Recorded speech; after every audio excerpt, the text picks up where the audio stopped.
পৃথিবী বড় স্বার্থপর, দুনিয়া বড় স্বার্থপর। দুনিয়া কাউরে জায়গা দেয় না, দুনিয়া কাউরে জায়গা দেয় না। এত মজবুত পাইলিং করে যেই বিল্ডিং বানাইলাম, দুনিয়া তারে থাকতে দেয় না। যা বেটা যা, যা তুই লাথি দিয়া বাড়ি করে যা, কবরে যা, কবরে যা। দুনিয়া কাউরে থাকতে দেয়। দুনিয়া কত ক্ষমতা ধরকে মাটির নিচে ফেলাই দিছে, দুনিয়া কত সম্পদ আলাকে মাটির নিচে ফেলে দিছে, দুনিয়া কত সুন্দরী নারীকে মাটির নিচে ফেলাই দিছে, মাটির সাথে রেজা রেজা করে ফেলছে। আজ আর চেহারা নাই, আজ আর রূপ নাই, আজ আর যৌবন নাই, আজ আর ক্ষমতা নাই। এমন বাদশা ছিল পৃথিবীতে যার হাতের আঙ্গুলের ইশারায় মানুষের গর্দান উড়াইয়া দিত, যার হাতের ইশারায় উঠত মানুষ, বসত মানুষ। আজ বাদশারা নাই, আজ সম্পদওয়ালারা নাই, আজ মালওয়ালারা নাই। দুনিয়া কাউরে থাকতে দেয় না, কাউরে না দোস্ত, কাউরে দেয় না। দুনিয়া দাদারে আমার থাকতে দেয় নাই। আমার দাদারে আমি দেখছি, আজ আমার দাদা নাই। আমার নানারে আমি দেখছি, আমার নানা নাই। আমার দাদিরে আমি দেখছি, আমার দাদি নাই। আমার নানিরে আমি দেখছি, আমার নানি নাই। আমার বাবারে আমি দেখছি, 14 লক্ষ টাকা বাবার পেনশনের আমি সব ডাক্তারের পিছনে খরচ করে ফেলছি, বাড়ির ফসলের জমি বিক্রি করে ফেলছি। আমার বাপ যেন না মরে বারবার বারে হসপিটালে নিছি, কিন্তু দুনিয়া আমার বাপকে থাকতে দেয় নাই। আমার বাপ কবরে চলে গেছে। দুনিয়া কাউরে থাকতে দেয় না, কাউরে না, কাউরে না, কাউরে না, কাউরে না। আমার বাপ দুনিয়া কাউরে থাকতে দেয় না। তুমি থাকবা না, তুমি থাকবা না। দুনিয়ার ধোকায় পড়ো না বাপ, দুনিয়ার ধোকায় পড়ো না। মাকে বুঝান, আজ মারা বেসামাল হয়ে গেছে, আজ বোনেরা বেসামাল হয়ে গেছে, বেপরদার উৎসব তুলে দিছে। এটা যেন আল্লাহর সাথে যুদ্ধ করছে। আল্লাহ করোনা না, তুমি আরো কিছু দাও, আমরা বেপরদিকে ছাড়বো না। যুবক ছেলেগুলো যেন বলতেছে, আল্লাহ তুমি করোনা দেওয়ার যাই দাও, অশ্লীল ছবি দেখা, ফেসবুকে নর্তকী দেখা, আমরা ছাড়বো না। দেখি তুমি কি করতে পারো, তুমি যা করার করো। দোকানদার ব্যবসায়ীরা হারামের লেনদেন করা বন্ধ করছে না, সুদখোর সুদ ছাড়ছে না, ঘুষখোর ঘুষ ছাড়ছে না, নাফরমান আর জিনাকার ব্যভিচারী এরা কেউ কিছু ছাড়ছে না। বেহায়ার বেপর্দা নারী তার অশ্লীলতার বেহায়াপনা ছাড়ছে না। মুসলমান তার ঘরে টেলিভিশনের নর্তকীর আওয়াজ তো বন্ধ করছে না। হায় করোনা কিভাবে যাবে, আযাব কিভাবে যাবে বলেন, বলেন, বলেন। আমার বাপ ফেরাউনের উপরে তো আযাব এতদিন ছিল না, নমরুদের উপরে আযাব এতদিন ছিল না, সাদ্দাদের উপরে আযাব এতদিন ছিল না, কারুনের উপরে আযাব এতদিন ছিল না, লূত আলাইহিস সালামের কওমের উপরে আযাব এতদিন ছিল না, হুদ আলাইহিস সালামের কওমের উপরে আযাব এতদিন ছিল না, নূহ আলাইহিস সালামের কওমের উপরে এতদিন আযাব ছিল না। আজ আমরা মালিককে এই পরিমাণ নারাজ করছি, মালিক এত বেশি নারাজ। আজ 1 বছর হয়ে গেছে, 1 বছরের চাইতে বেশি হয়ে গেছে, কই করোনার মহামারীর আযাব তো যাচ্ছে না, গেছে গা। মানে আমাদের লক্ষ লক্ষ বাচ্চার পড়ালেখা বন্ধ, এরা নষ্ট হওয়ার চূড়ান্ত পর্যায়ে পৌঁছে গেছে। মোবাইল এদেরকে শেষ করে দিছে, লক্ষ লক্ষ ছেলে। গতকালকে এক মা আমার আত্মীয় ফোন দিয়া বলতেছে, সকাল 10টায় বাচ্চাটা ঘর থেকে মোবাইল লইয়া বাইর হইছে, রাতের 10টায় মা তারে ফোন দিয়া বলছে, বাপ ঘরে আসতি না, ভাত খাইতি না। বাচ্চা তারে বলতেছে, তোমার অসুবিধা কি, তোমার সমস্যা কি? মা এই কথা বললে কায়দা দিছে যে, শোনেন হুজুর কত দোয়া করো। এক বাচ্চা, এক ছেলে, সে যদি তার মাকেই কথা বলতে পারে, তার মানে গুনাহ তারে এত মজা দিয়া দিছে, ফেসবুক তারে এত মজা দিয়া দিছে, ইউটিউব তারে এত মজা দিয়া দিছে, নর্তকী তারে এত মজা দিয়া দিছে, গুনার দৃশ্য তারে এত মজা দিয়া দিছে, সে মাকে ধমক দিচ্ছে। রাত 10টা বাজলে কি হইছে, রাতের 3টা পর্যন্ত দেখলে তোমার সমস্যা কি? আমার আখিরাত আমি নষ্ট করলে তোমার অসুবিধা কি? আমার জাহান্নাম আমি ঠিক করে নিলে তোমার সমস্যা কি? আল্লাহ আমাদেরকে মাফ করে দেন, আল্লাহ আমার জাতিকে মাফ করে দেন। না দুনিয়াতেও কিছু অর্জন হয় না, ক্ষয় হয়, শুধু ক্ষয় হয়। জীবন যায়, যৌবন যায়, শরীর যায়, স্বাস্থ্য যায়, শরীরের সামর্থ্য যায়, যৌন শক্তি নষ্ট হয়ে যায়, সব কিছু অকেজো অপদার্থ ধ্বজভঙ্গ হইয়া শেষে হার্বাল কোম্পানির ওষুধ খায়। ফ্যান টানে ফ্যান। কোন আলেম, কোন মাদ্রাসার ছাত্র, আমি চ্যালেঞ্জ করলাম বেটা, জীবনে কোনোদিন যদি দেখাইতে পারো যে কেউ ফায়জামা টানছে ফিন্দার পরে, আর কোনোদিন টানে নাই। কিন্তু লক্ষ লক্ষ যুবক আছে ফ্যান কেবল নিচের দিকে ফিরে যায়, কুদ্দুর পর টানে। ফ্যান টানো স্ক্যান বেটা, কোমর নাই, যৌবনের শক্তি নাই, শরীরের সক্ষমতা নাই, অপাত্রে নষ্ট করে দিস, অপাত্রে নষ্ট করে দিস। নইলে কোন আমরা জীবনে কোনোদিন ফায়জামা টানি, তীর্থম টানো। আলহামদুলিল্লাহ, ঈমান আমাদেরকে ইজ্জত দিছে, কোরআন আমাদেরকে শক্তি দিয়েছে, আল্লাহ আমাদেরকে সাহায্য করেছে। আলহামদুলিল্লাহ, আলহামদুলিল্লাহ। কিভাবে বললে বুঝবে আমি নিজেও বুঝি না।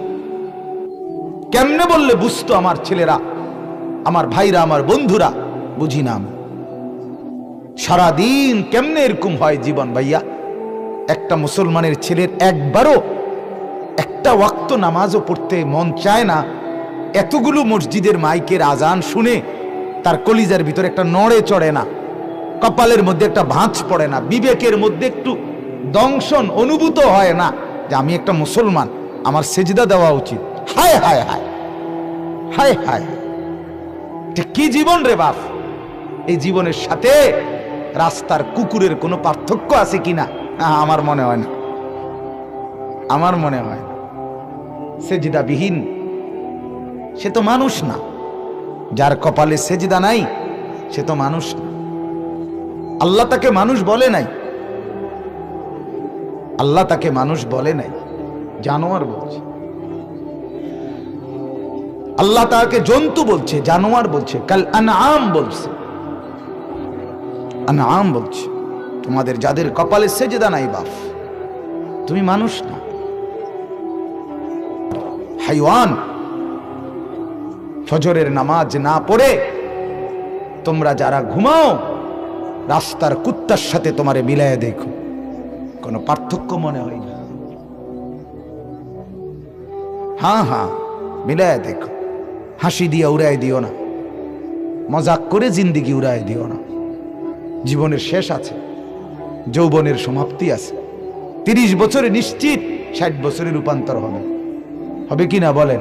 প্রতি শনিবার রবিবার হয়নি, কথা বলেন না। প্রত্যেক রবিবার সোমবার হয় কিনা বলেন? জানুয়ারি ফেব্রুয়ারি হয় কিনা? তাহলে তোমার হায়াতেরও শেষ আছে, তোমার যৌবনেরও শেষ আছে, তোমার শক্তি সামর্থ্যেরও শেষ আছে। আমি তো প্রায় প্রতিদিন বলি, আজ থেকে 10 বছর আগে, 5 বছর আগে আমি বয়ান করতে গিয়ে নিজেই শক্তি অনুভব করতাম, আজ তো তা নাই। আজ মনে হয় হায়, বয়ান থেকে নাইমা ঠান্ডা ফ্রিজের আমি আস্তা 7 আপের বোতল আর আধা লিটার 1 লিটার খাইতাম। সেই আমি একটা আপেল, 1 পিস আপেল মুখে দিলেও আমার কাশি উঠে যায়। কোথায় গেল সেই শক্তি? কি বাপ, কোথায় গেল? হারিয়ে গেল। কোথায় সেই যৌবন? আমি তো বুড়া হই নাই এখনো, কিন্তু সেই শক্তি কোথায়? এজন্য দেখতে দেখতে ফুরায়া যাবে, দেখতে দেখতেই রাত ভোর হয়ে যাবে, দেখতে দেখতেই দিন অন্ধকার হয়ে যাবে। হ্যাঁ, এই শক্তি সামর্থ্য যৌবন, ওই চাচারে বলো, ও চাচাদেরকে বলো, চাচা আপনিও কি সবসময় এমন ছিলেন? বলবে না চাচা, বাতিজা তোমার মতো আমিও একদিন ছিলাম, তোমার মতো আমিও ছুটতাম, দৌড়াইতাম, ফুর্তি করতাম, হাঁটতাম। আজ বৃদ্ধের দুর্বলতা আমাকে অবশ অচল করে দিয়েছে। এজন্য ভাবো ভাইয়া, ভাবো কি করে আসছো এতক্ষণ? ছেলেরা তোমরা কি করে আসছো? অর্জন কি বলো? এতক্ষণ তোমরা যারা ঘুরে আসছো, অর্জনটা কি হয়েছে ভাইয়া কও? আর আমার অর্জন কি হয়েছে? আমরা যারা বসা ছিলাম, আমাদের অর্জন কি? আমরা মালিকের নাম নিছি, আর প্রতি শব্দে শব্দে আমাদের আমল নামার মধ্যে নেকির পাহাড় জমে। তোমার অর্জনটা কি ভাইয়া? কয়টা মেয়ে দেখে কি পাইছো তুমি? এই যে মেয়ে যেগুলো ছিল এতক্ষণ দোকানের মধ্যে, এগুলো দেখে তোমার অর্জন কি? শরীরে পুষ্টি হয়েছে তো? শরীরের মধ্যে কিছু হয়েছে? কিছু তা হয়েছেটা কি? দোকানে লাভ হয়েছে, বাড়িতে বিল্ডিং উঠছে, হয়েছে কি? উলঙ্গ ছবি দেখে অর্জন কি হয়? নর্তকীর নাচ দেখলে অর্জন কি আমার? আয় হায়, এত বোকা কেমনে হয় ভাইয়া? কিছু তো দুনিয়ার লাইনের ভাবো, আখেরাত না হইলো দুনিয়ার অর্জন কিছু হয়নি। গুনাহ দুনিয়াতেও কিছু অর্জন হয় না, ক্ষয় হয়, শুধু ক্ষয় হয়।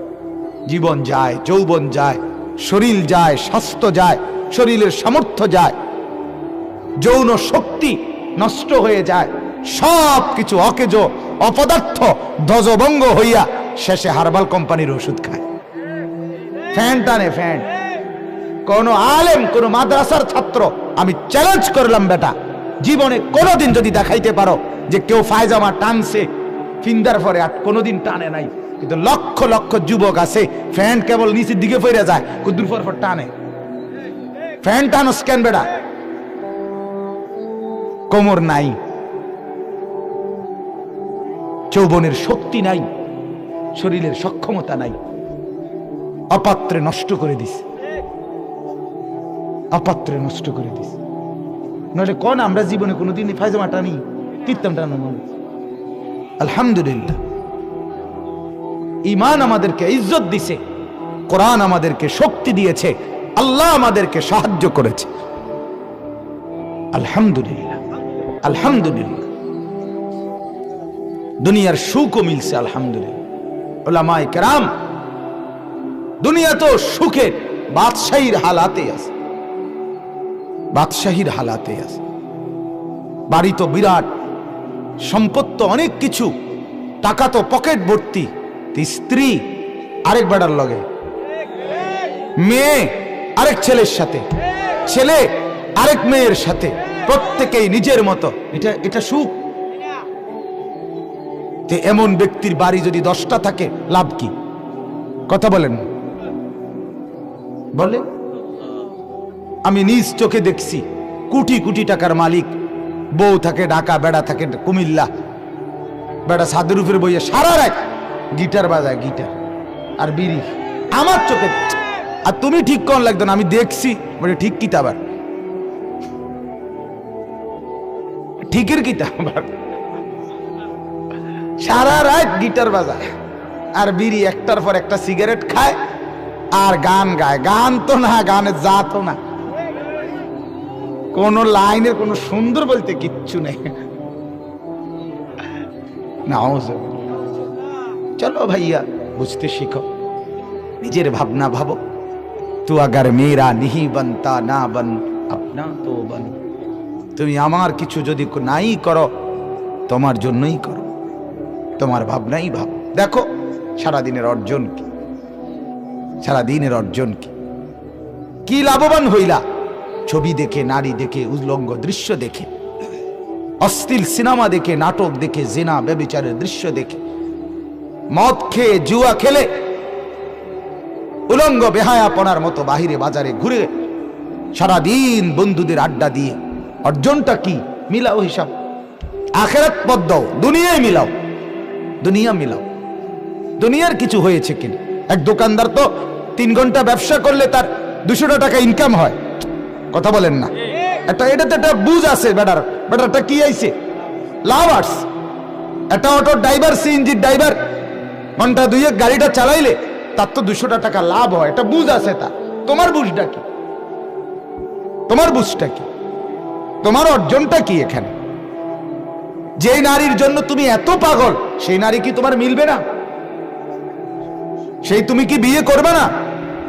তাইলে তো এটার জন্য এত পাগল হইয়া অস্থির হয়ে যাওয়ার মতো, কুত্তার মতো হয়ে যাওয়ার কি আছে? এটা বলে, এটা তো পাগল হয়ে যাওয়ার কি আছে?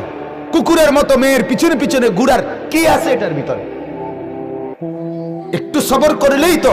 আল্লাহ তাআলা কোরআনে বলছেন, আমি যাকে বানিয়েছি তার জন্য তার স্ত্রীকে, আল্লাহ বলেন আমার কুদরতের নিদর্শন, আমি আল্লাহ প্রত্যেক পুরুষের জন্য তার স্ত্রীকেও তার দেহের অঙ্গ থেকে আমি বানায় রাখছি।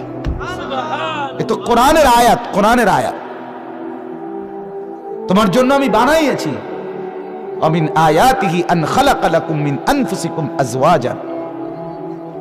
চলেন তাহলে, অতএব আমি আপনাদের কাছে বললাম জিন্দেগির মূল পুঁজি লা ইলাহা ইল্লাল্লাহ। বলেন আলহামদুলিল্লাহ। আল্লাহ তাআলার দয়া ভাইয়া, আল্লাহ তাআলা সেই নিয়ামত আমাদেরকে দান করছে। বলেন আলহামদুলিল্লাহ। আমরা বলতে পারি প্রতিদিন, আমরা প্রত্যেকেই বলি যে লা ইলাহা ইল্লাল্লাহ। এই যে বাক্যটা আমাদের যাদের জবানে উচ্চারিত হয় নিয়মিত দিলের বিশ্বাস নিয়া, এর চাইতে সৌভাগ্য, এর চাইতে বড় পাওয়া, এর চাইতে বড় সম্পদ, এর চাইতে উত্তম নিয়ামত আল্লাহর কসম দুনিয়া যদি 10 বার না 100 বারও দেওয়া হয় তারপরেও লা ইলাহা ইল্লাল্লাহর সমান হবে না, হবে না, হবে না, হবে। ঈমান সবচেয়ে বড় সম্পদ।